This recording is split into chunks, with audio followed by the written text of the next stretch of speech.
ও মাই god, ম্যাপের মধ্যে 48 জন player, সবাই একসাথে, তাও আবার ফ্যাক্টরির সাথে। ভাই রে ভাই, ম্যাপের দিকে তাকাইলে মনে হইতেছে 2-3 হাজার এনিমি একসাথে নামতেছে। এতগুলো এনিমি একসাথে নামতেছে, কে এইখান থেকে লাস্ট পর্যন্ত টিকে থাকতে পারবে? ওরে ভাই, নামার সাথে সাথে ঘুষি খেয়ে গেছি, শেষ। আমি এইখানে মনে হইতেছে শেষ হয়ে যাব।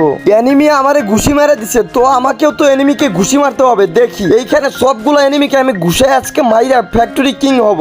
আমার সামনে একটা এনিমি দাঁড়ায় আছে, দেখি এইখান থেকে একটাকে মারতে পারি কিনা। আরে ভাই, ঘুষি তো একটা লাগছে, মর নাই কেন? মর মর মর মর। ও মাই গড, একটা হেডশট লাগছে ভাই, এটা শেষ। আরেকটা, মর মর মর, তাড়াতাড়ি মর। ওরে ভাই, আরেকটা হেডশট। দুইটা এনিমি ফ্যাক্টরির সাথে মাইরে দিছি। এখনো 40 জনের মতো এনিমি ফ্যাক্টরির সাথে আছে। তাড়াতাড়ি এই সবগুলোকে আমার মারতে হবে। আরে ভাই, আরো একটা হেডশট মাইরে দিছি। এই খুশিতে তোমরা যারা যারা এখন পর্যন্ত ভিডিওটা দেখতেছো, তোমরা সবাই একটা করে ভিডিওতে লাইক করে দাও আর চ্যানেলটা সাবস্ক্রাইব করে দাও।